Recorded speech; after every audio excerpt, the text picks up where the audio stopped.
ng nabubuhay para sa sarili lamang. Walang sino man ang namamatay para sa sarili lamang. Tayong lahat ay may pananagutan sa isa't isa. Tayong lahat ay tinipo ng Diyos na kapiling niya.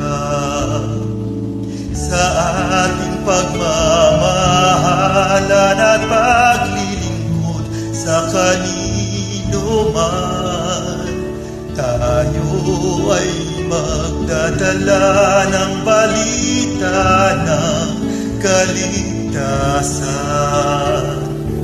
Tayong lahat ay may pananagutan sa isa't isa. Tayong lahat ay tinipo ng Diyos na kapiling niya.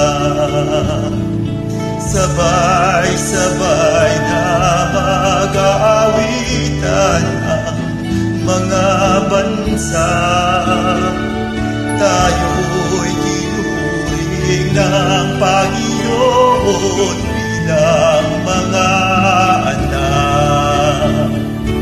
Tayong lahat ay may pananagutan sa